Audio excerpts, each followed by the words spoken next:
On the scorching afternoon of April 15, 2004, David Mitchell, a 38-year-old software engineer from Denver, Colorado, and his wife, Sarah Mitchell, 34 years old and 6 months pregnant with their first child, embarked on what they believed would be a romantic baby moon adventure through the vast and unforgiving Chihuahua Desert in northern Mexico. The couple had meticulously planned this trip as a final getaway before the arrival of their baby, choosing the remote desert landscape for its breathtaking beauty and the profound silence that David, a nature photography enthusiast, hoped to capture through his professional-grade camera equipment. Sarah, despite her advancing pregnancy, was excited about the adventure, having always shared David's passion for exploring off-the-beaten-path destinations and documenting their travels through detailed journals and photographs. They had rented a reliable Toyota 4Runner specifically equipped for desert travel,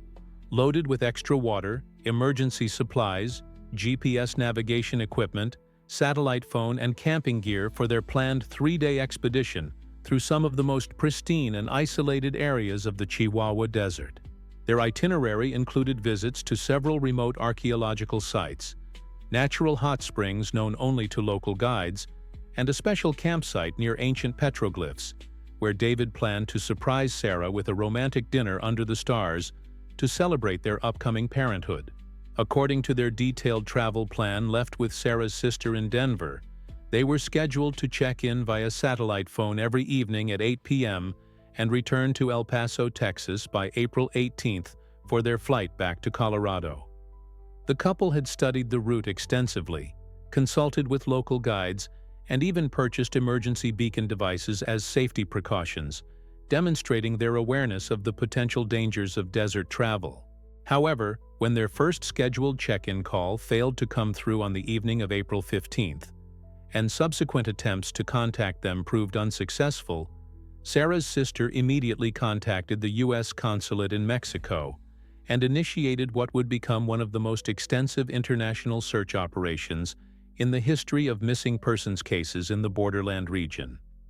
Before continuing this story, tell us in the comments what country and city you're listening to this story from. The search operation for David and Sarah Mitchell mobilized unprecedented resources from both Mexican and American authorities,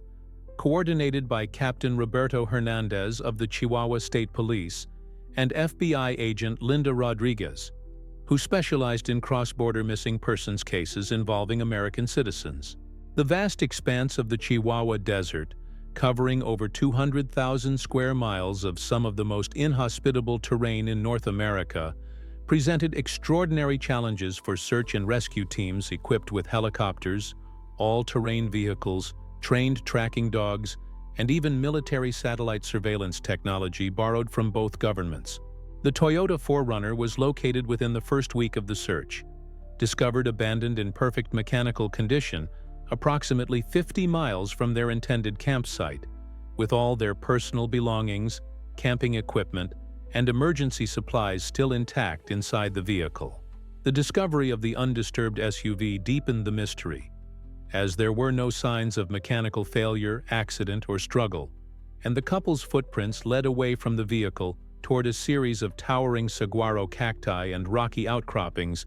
before disappearing entirely in the shifting desert sands. Search teams expanded their efforts to cover a 100-square-mile area around the abandoned vehicle, using ground-penetrating radar, thermal imaging technology, and systematic grid searches that involved hundreds of volunteers from both sides of the border, including experienced desert guides, local ranchers, and members of the Tohono O'odham Nation, who possessed generations of knowledge about desert survival and navigation.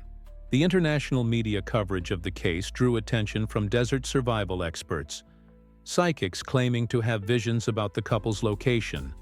and amateur investigators who traveled to Mexico to join the search efforts, creating a complex logistical challenge for authorities trying to coordinate legitimate search activities while managing well-meaning but potentially dangerous volunteer efforts. Despite these massive efforts, which continued intensively for 6 months, and sporadically for years afterward, no trace of David and Sarah Mitchell was discovered. leading investigators to theorize that they had either fallen into one of the many hidden crevasses that dot the desert floor, been victims of drug cartel violence that was escalating in the region, or had somehow become lost in areas so remote that their bodies would never be found by conventional search methods. 5 years passed without any significant developments in the Mitchell case, during which time the couple's families, led by David's younger brother Marcus Mitchell, a determined attorney from Colorado, never ceased their private search efforts and maintained constant pressure on both governments to keep the investigation active. Marcus had taken a leave of absence from his law practice to dedicate himself full-time to finding his brother and sister-in-law, organizing annual search expeditions, hiring private investigators, consulting with desert survival experts, and even learning to speak Spanish fluently to better communicate with local contacts who might have information about the missing couple. The Mitchell family established a foundation to support other families of missing persons in remote areas, raised funds for advanced search equipment, and lobbied for improved safety protocols and communication requirements for tourists visiting dangerous border regions. Sarah's parents, devastated by the loss of both their daughter and their unborn grandchild, channeled their grief into advocacy work, speaking at travel safety conferences and working with the State Department to improve consular services for American citizens traveling in high-risk areas. The case had become a symbol of the dangers faced by adventure travelers and the limitations of search and rescue operations in extreme environments, inspiring documentary filmmakers, true crime podcasters, and investigative journalists to examine the broader issues of tourist safety in Mexico's remote regions. In March 2009, exactly 5 years after the disappearance, the case took a dramatic and horrifying turn when Klaus Weber, a 60-year-old retired engineer from Berlin, Germany, and his wife Ingrid, who were on a desert photography expedition with a professional guide, made a discovery that would finally answer the questions that had haunted two families for half a decade. While photographing the stark beauty of ancient saguaro cacti in a particularly remote section of the desert, approximately 30 miles from where the Mitchells' vehicle had been found, Klaus noticed what appeared to be fabric caught in the spines of a massive 150-year-old saguaro cactus. Upon closer inspection, the German tourists were horrified to discover human skeletal remains that had been deliberately secured to the cactus with steel cables, creating a macabre display that suggested the victim had been intentionally tortured and left to die in one of the most agonizing ways imaginable. The discovery by the German tourists immediately triggered a new forensic investigation, led by Dr. Elena Vasquez, Mexico's leading expert in desert forensic pathology, working in cooperation with FBI forensic specialists who were granted special permission to participate in the examination of what appeared to be an American victim. The skeletal remains, which had been naturally mummified by the extreme desert conditions, were carefully documented and removed from the saguaro cactus, revealing evidence of steel cables that had been used to bind the victim to the massive plant, in a position that would have maximized suffering while ensuring a slow, agonizing death from dehydration, exposure, and the constant piercing of cactus spines. Forensic analysis quickly determined that the remains belonged to a female approximately 30-35 years old, who had been in an advanced stage of pregnancy at the time of death,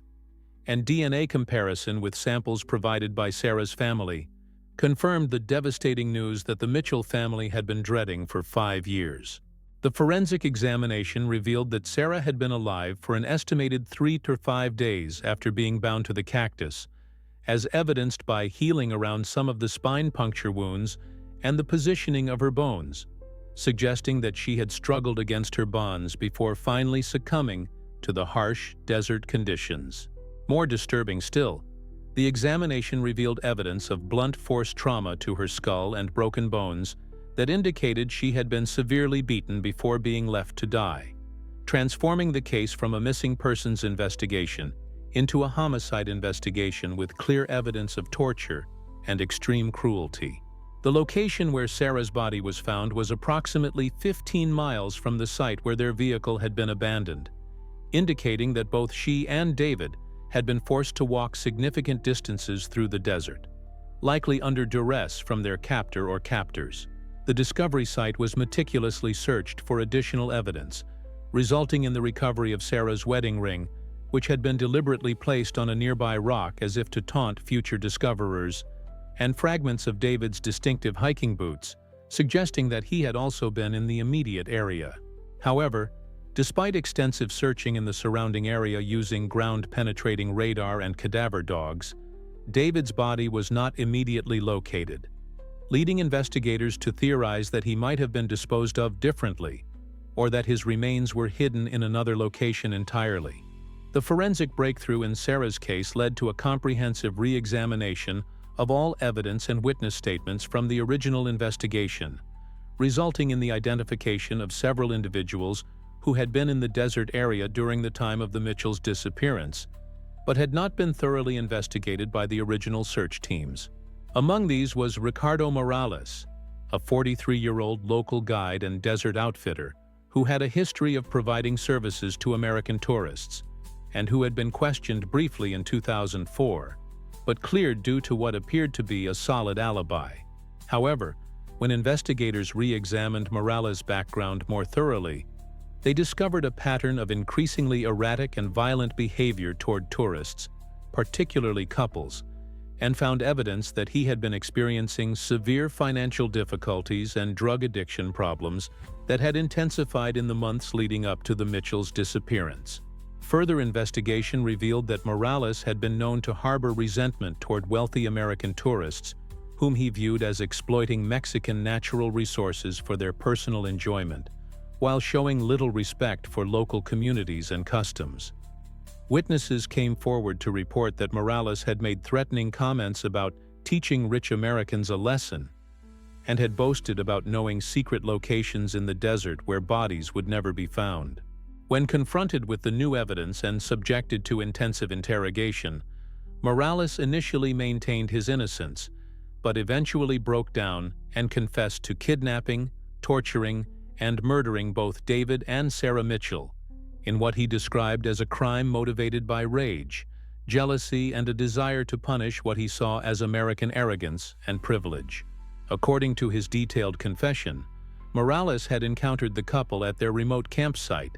initially approaching them under the pretense of offering local guidance and assistance, but had become increasingly agitated by their expensive equipment, casual wealth, and what he perceived as their condescending attitude toward him as a local Mexican. The confession revealed that he had forced the couple at gunpoint to abandon their vehicle and march deeper into the desert, where he had subjected them to several days of psychological and physical torture, before ultimately killing David with a machete, and leaving Sarah bound to the cactus to die slowly, as the ultimate expression of his hatred and resentment. Morales' confession provided investigators with detailed information about the location where he had disposed of David's body, leading to the discovery of his remains in a hidden cave system approximately 20 miles from where Sarah had been found,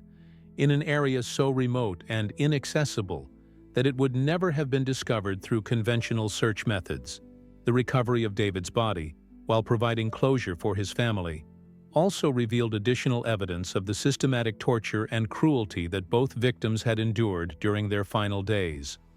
Forensic analysis showed that David had suffered extensive knife wounds and evidence of prolonged beating before being killed,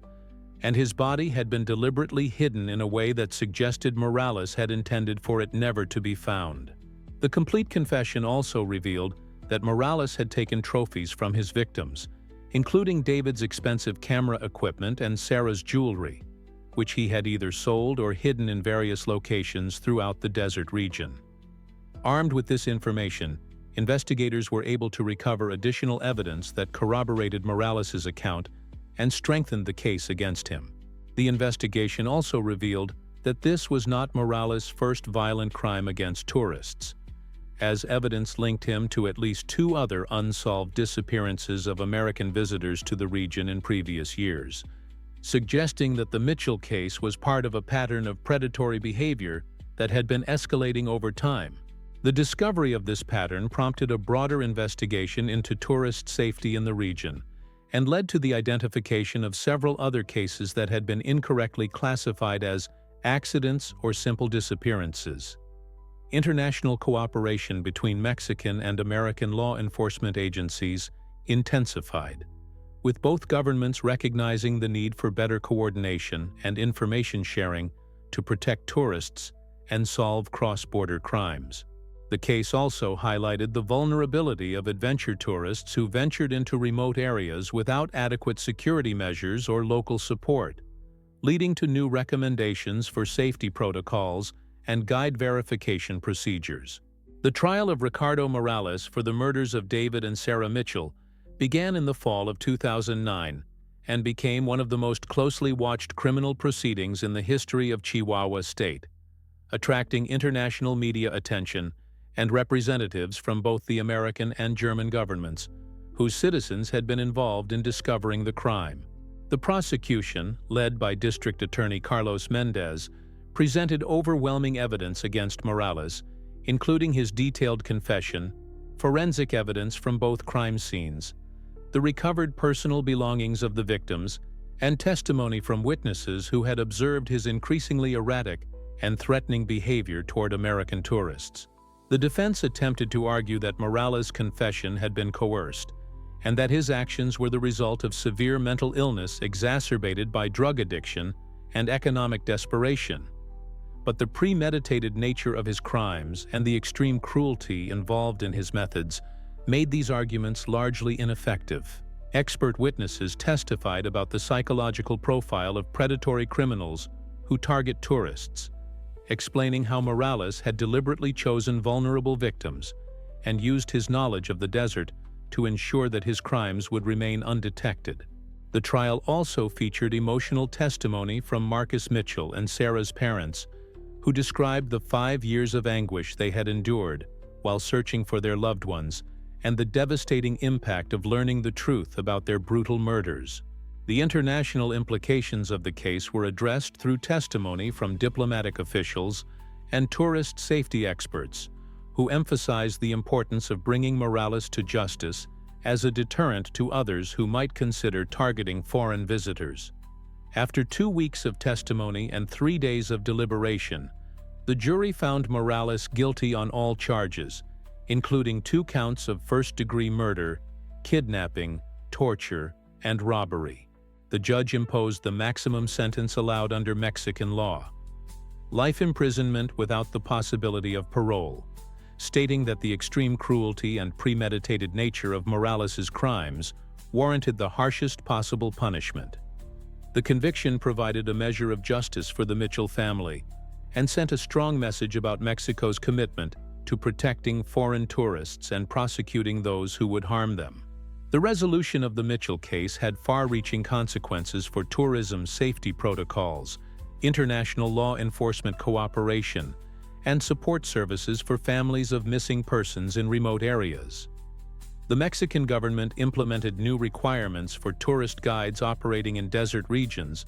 including mandatory background checks, licensing procedures, and regular check-ins with local authorities when leading groups into remote areas. The United States State Department updated its travel advisories for Mexico and other countries with dangerous remote areas, providing more detailed information about safety precautions and emergency procedures for adventure travelers. The Mitchell family used their tragic experience to advocate for improved search and rescue capabilities in border regions,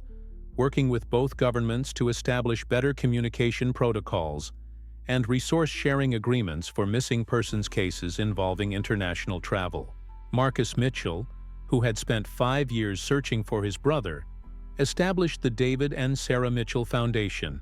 which provides financial assistance for search and rescue operations, supports families of missing persons with legal and emotional resources, and advocates for improved tourist safety measures in remote destinations around the world. The foundation also funded the development of new satellite communication technologies specifically designed for adventure travelers, including emergency beacon devices that can transmit location data and vital signs information to rescue coordinators even in the most remote locations. The case became a subject of study in criminology and forensic science programs.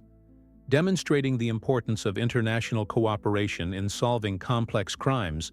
and the value of persistent investigation even when cases appear hopeless. The German tourists Klaus and Ingrid Weber, who had made the initial discovery, became advocates for tourist safety and worked with the foundation to promote awareness about the potential dangers of adventure travel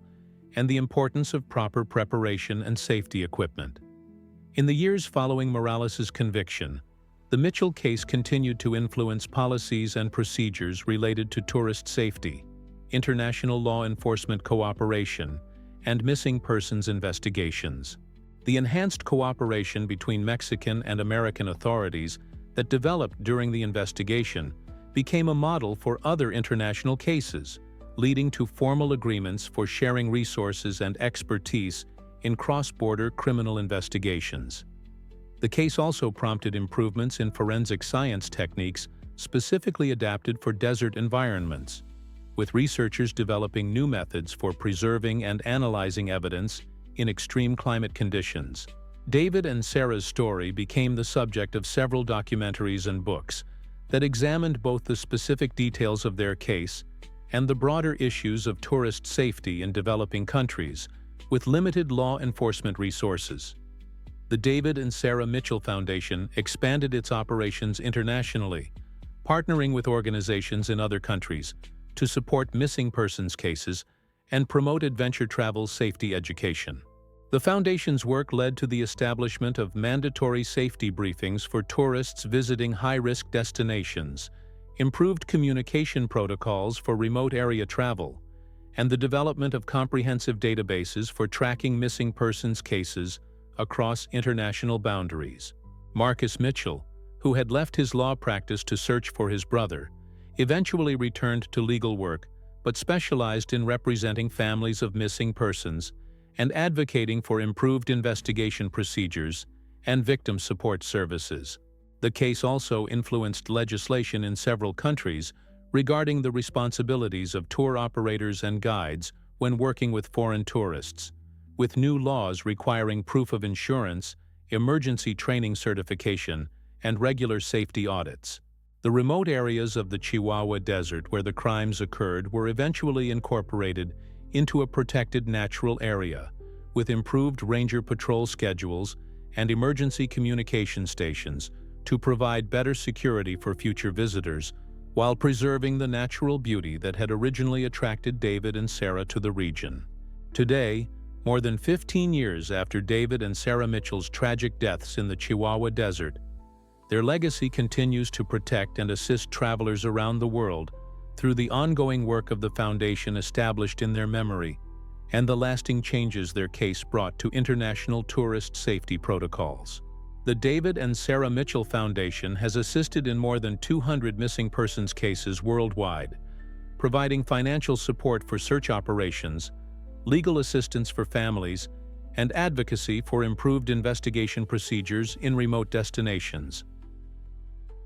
The safety protocols and international cooperation agreements developed in response to their case have been credited with preventing numerous similar tragedies and improving the success rate of search and rescue operations in remote areas across multiple countries. Klaus and Ingrid Weber, the German tourists whose horrific discovery led to justice for the Mitchell family,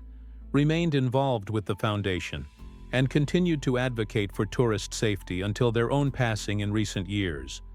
Their courage in reporting what they found serving as a reminder of the importance of civic responsibility, even in the most disturbing circumstances. The enhanced forensic techniques developed for desert crime scene investigation as a result of the Mitchell case have been used successfully in dozens of other cases, helping to solve crimes and provide closure for families who might otherwise have been left without answers. Marcus Mitchell, now in his 60s, continues to lead the Foundation and work as an advocate for missing persons' families. His transformation from a grieving brother into a force for positive change, serving as an inspiration to others who have experienced similar losses. The case remains a standard study in international law enforcement academies, criminal justice programs, and forensic science courses, demonstrating the importance of persistence, international cooperation, and advanced investigative techniques in solving complex crimes. The remote campsite where David and Sarah had planned to celebrate their upcoming parenthood has been marked with a memorial plaque that honors their memory while reminding visitors of the importance of travel safety and preparation. Their story serves as both a cautionary tale about the dangers that can lurk in even the most beautiful places and a testament to the power of family love, international cooperation, and the pursuit of justice to transform tragedy into positive change that protects countless others from similar fates. The unborn child they were expecting, whose life was also lost in the desert, is remembered through a scholarship program that supports students studying international relations and criminal justice, ensuring that their family's commitment to helping others continues into future generations.